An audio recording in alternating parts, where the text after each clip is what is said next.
Fala galerinha do xadrez, tudo beleza? Pessoal, estamos dando continuidade à nossa playlist das partidas, as 5 partidas históricas de Garry Kasparov contra Petrosyan, 2 ex-campeões mundiais, um conhecido pela agressividade, o outro conhecido por ser o mestre das defesas e do contra-ataque.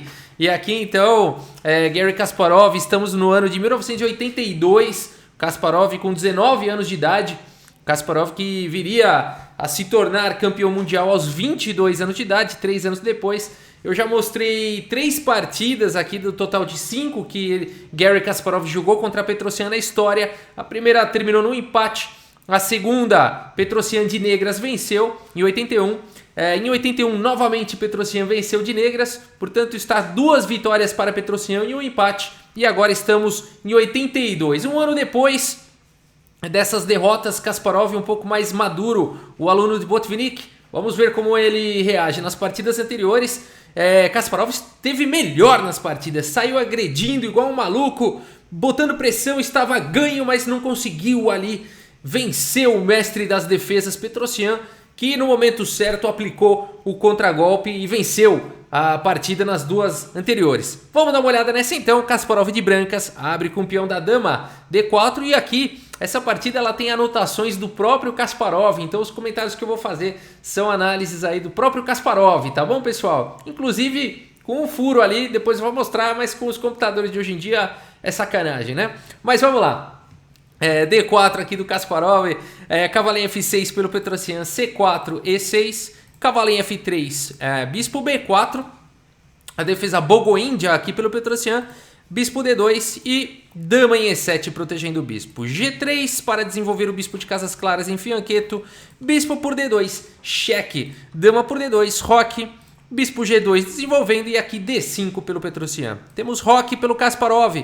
D por C4 e agora cavalo em A3, impedindo B5, atacando C4, vai recuperar o peão. C5 aqui pelo Petrosyan, devolvendo o peão, mas tentando lutar aí pelo centro. Temos D por C5, dama por C5 e aqui o Kasparov continua a pressão para cima do peão do C4 com torre de A em C1.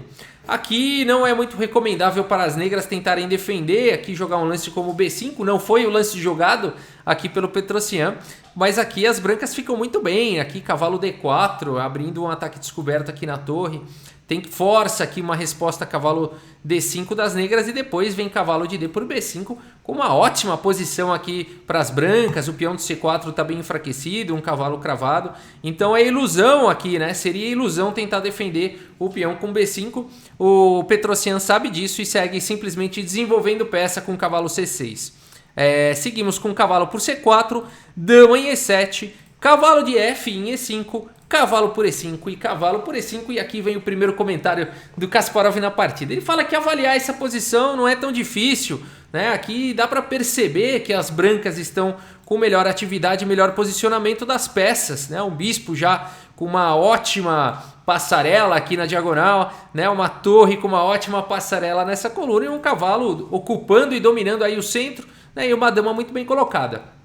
Na análise do Kasparov, não é difícil de ver que as brancas têm uma posição melhor já nessa abertura. No entanto, Kasparov coloca que é difícil entender como realizar alguma coisa com essa maior atividade, porque as negras não têm fraquezas na posição. É verdade, não tem peão atrasado, não tem peão isolado, né? Não tem nenhuma casa fraca aí e tudo mais. Então, se as pretas conseguirem aí trocar peças e tal, elas neutralizam qualquer vantagem que as brancas possam ter agora por maior atividade das peças. Olha que interessante, né?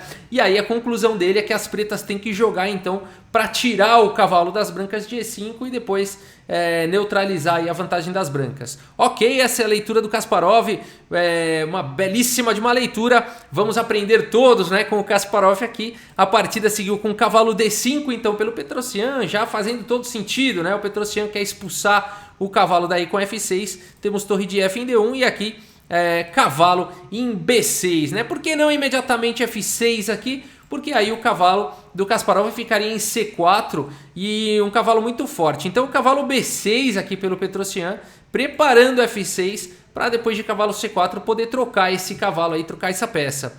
Bom, o Kasparov percebe tudo isso e vai para um lance sensacional aqui. Ele não dá chance para o Petrosyan nessa posição e segue com dama em A5, lance que exclama aqui pelo Kasparov, né? Aqui já não funciona mais F6, porque depois de cavalo C4 e das trocas, a dama fica muito forte segurando aqui a casa de C7. Né? Então aqui já F6 não funcionaria, não foi o lance jogado por conta de cavalo C4, cavalo por C4 e torre por C4, com aí sim uma entrada decisiva aí pelas brancas, né? Aqui realmente não tem o que jogar, a torre está entrando na sétima, não dá para tentar jogar um B6, por exemplo, não funciona por conta de dama C3, né? E aí realmente as brancas vão invadir, as pretas vão perder aqui em poucos lances, né? A torre atacada e tudo mais. Então, por isso que aqui nessa posição, depois de dama em A5 que exclama aqui pelo Kasparov, o Petrosyan não ousou jogar aqui F6 e seguiu simplesmente com G6. O que o Petrosyan está querendo com esse lance? Ele quer jogar torre D8, ele quer trocar umas torres aí, quer trocar umas peças aí. E por que G6 então? Para não ter problema de mate na fileira do fundo. Tá? Aqui se ele tivesse jogado torre D8 diretamente... também não funciona por conta de cavalo C4 agora. E olha só o cavalo cravado aqui, né? Então aqui em todas as posições o Kasparov tem lances extremamente ativos, né? Aqui depois de, por exemplo, torre por D1 e cavalo D5, por exemplo, poderia seguir com E por D5, simplesmente bispo por D5, E por D5 e cavalo B6, atacando a torre e atacando o peão, com uma posição vitoriosa já para as brancas, né? O peão não pode capturar o cavalo, senão está caindo a torre, posição vitoriosa para as brancas. Então aqui dama A5 exclama, né? Tira todas as possibilidades de jogo aqui do Petrosyan. O Petrosyan segue com G6, portanto aí preparando o lance torre D8, e o Kasparov mais uma vez impede os planos de Petrosyan, fazendo o lance torre D3. Esse lance impede o lance torre D8. Por quê? O que esse lance tem de especial? Ao tirar essa torre da fileira do fundo e colocá-la protegida pelo peão, Kasparov pode responder torre D8, que não foi jogado, com o lance dama C5, tentando desviar aqui o defensor da torre de D8 e atacando a dama do Petrosyan, né? E aqui seria uma posição vencedora, por exemplo, dama por C5, torre por D8, dama volta, e depois de torre por F8, rei por F8, o material estaria igual, mas o Kasparov teria o devastador torre C7, nessa posição, uma posição vitoriosa aqui para as brancas. Então, realmente aqui, jogando demais, jogando só os lances finos aqui, Kasparov, torre D3, Petrosyan tem que fazer alguma coisa, faz o lance cavalo D5, então aí tentando parar aí um pouco os ataques aí do Kasparov, e o Kasparov segue firme aqui com E4, e aqui o Kasparov comenta: realmente é triste aqui eu ter que bloquear o meu próprio bispo, mas expulsar esse cavalo deste excelente posto de D5 virou prioridade. O Pompom tá concordando aqui, e virou prioridade. Então tem que expulsar esse cavalo daí. O Kasparov faz isso, e não adianta aqui, o Kasparov comenta, não adianta as pretas tentarem alguma coisa aqui com dama B4, porque aqui já não funciona, tem um tema tático, né? Dama B4 viria torre por D5, capturando aqui uma peça e defendendo a dama. Então as pretas não tem contra-jogo, não tem golpes táticos. Aqui simplesmente o Petrosyan seguiu com o cavalo B6 e Kasparov vai para mais um lance fino aqui da posição, o lance bispo em F1, só lance surpreendente aqui do Kasparov. E aqui ele também defende a sua teoria de que esse lance é importantíssimo para evitar o lance F6. Como assim, Rafael? Bom, aqui ele diz que F6 já não funciona mais, porque F6 viria cavalo C4, e depois aqui de bispo D7, por exemplo, né, cavalo por C4 não funcionaria por conta de torre por C4. Ah, mas tem B6 seguido de bispo A6. Também não funcionaria, porque depois de bispo A6 atacando aqui as torres, o Kasparov teria torre C7. E aqui não adianta as pretas tentarem trocar por duas peças, porque o bispo estaria defendendo a segunda torre. Por isso bispo F1, é um nível surreal, né, de jogadores aqui. Então também não funcionaria aqui depois de F6, por exemplo, o cavalo C4, e aqui ao invés de bispo D7, ao invés de cavalo por C4, que a gente viu, bispo D7 direto também não funcionaria, por cavalo por B6, A por B6, dama por B6, e depois de bispo C6, A3, as brancas têm um peão a mais. Mesmo assim, Kasparov confessa que acha que essa seria a melhor linha para as pretas, tá bom? Mas que o Petrosyan, depois de bispo F1, não vai para esse lance que o Kasparov então considera a melhor linha para as pretas, F6, e faz o lance torre em E8. E a partida então segue com mais um lance fino aqui do Kasparov, torre de D1. Rafael, esse já não é mais o mesmo Kasparov do ano passado, do ano de 81. Porque aquele Kasparov ia igual um maluco bravo, atacando tudo, não querendo saber de nada. E aqui a gente já tá vendo um aluno de Botvinnik, um jogador mais maduro, um jogador que faz lances posicionais também, claro, todos com ataque por trás. Mas esse lance, ele é uma pancada psicológica para cima do Petrosyan. Aqui, com esse lance, o Kasparov expõe que o Petrosyan não tem nada para jogar, não consegue fazer nenhum lance nessa posição. A partida seguiu simplesmente com torre F8, voltando à torre. As negras não conseguem ter nenhum plano.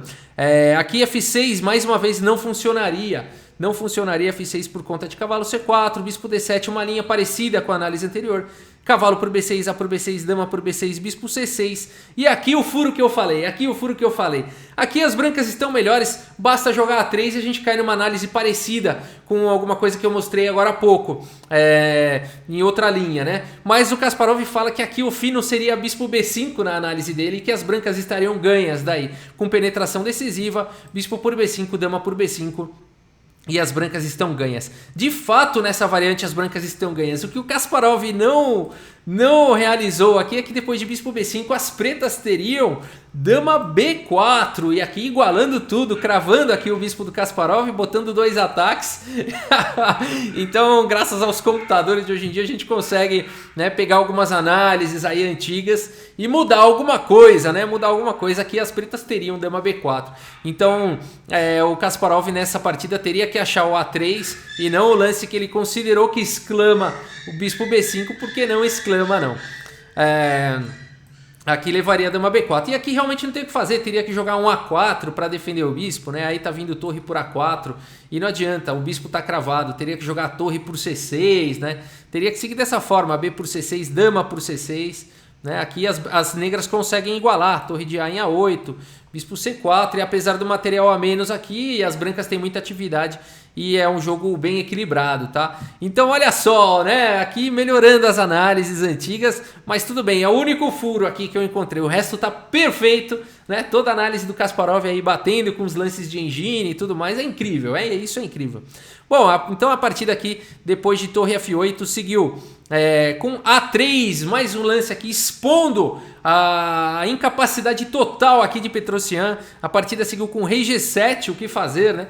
B3, pouco a pouco aqui o Kasparov vai esmagando, a rei G8, A4, e aqui Petrosyan então não se aguenta, tenta trocar a peça, faz o lance torre D8.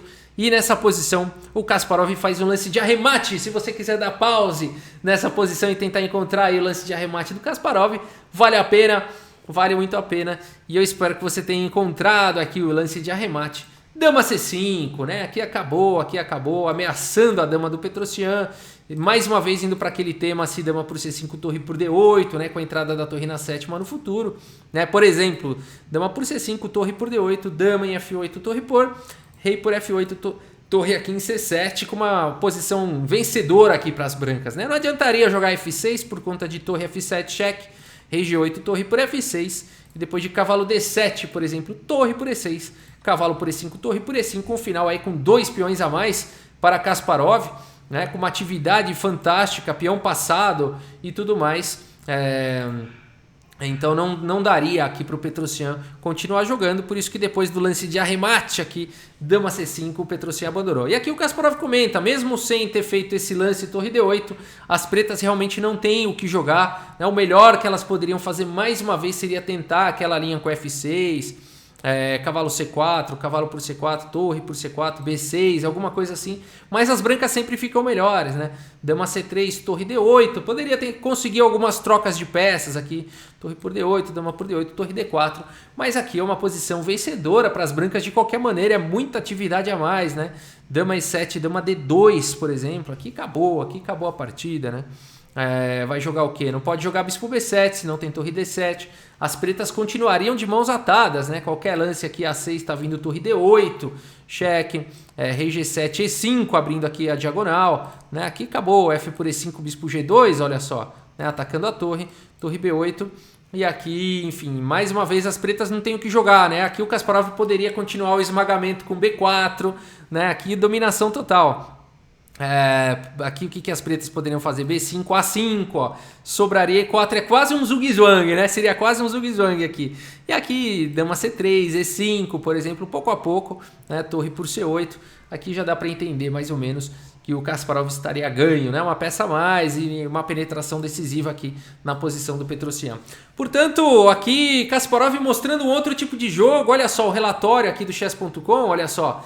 98% de precisão para o Kasparov, 84,4% aqui para o Petrosyan. Foi uma partida de poucos lances, né? De poucos lances e uma vitória aí. Realmente o computador dá uma imprecisão apenas para o Petrosyan. É aquele tipo de partida que o computador, nesse nível de profundidade aqui, não consegue explicar, né? Ele só vai dando gráfico melhor para as brancas, né? A dominação total. Tem uma coisa curiosa também que é o lance A3 aqui do Kasparov.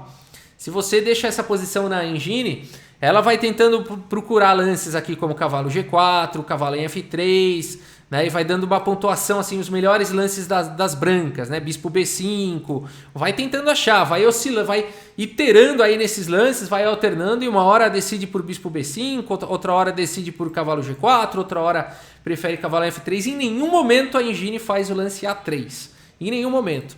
E no entanto, depois que... Até F3 chega a dar. No entanto, depois que você faz o lance A3, a engine dá a pontuação das brancas lá em cima. Então é aquele tipo de posição que nem o computador consegue entender. E aqui o Kasparov fala: eu fiz um lance insignificante apenas para mostrar ao Petrosyan que ele não tinha nada para jogar. Então, realmente temos um outro Kasparov. Tá aqui muito escolado por Botvinnik, o aluno aí de Botvinnik, ganhando um estilo aí mais de compreensão mesmo do xadrez, né? Continua sendo tático, mas com uma compreensão mais profunda do xadrez de verdade, né? Kasparov aqui mostrando já um outro estilo e aqui conseguiu sua primeira vitória, então, contra o ex-campeão mundial Tigran Petrosyan, né? Então, apesar das partidas anteriores Kasparov ter tido a chance, foi com muita sede ao pote, foi muito adolescente ali, né? Acabou não durando muito aquele ataque, né? Então acabou que o Petrosyan fez o contra-ataque, mas aqui já temos um Kasparov mais maduro aí, que soube jogar de uma forma diferente. E é isso. Essa foi a quarta então das 5 partidas jogadas entre Kasparov e Petrosyan na história. E no próximo vídeo, então, a gente vai conhecer aí a última partida entre Kasparov e Petrosyan. Tá bom, pessoal? É isso. Muito obrigado pela sua audiência. Um grande abraço aí para todos vocês e até a próxima. Valeu!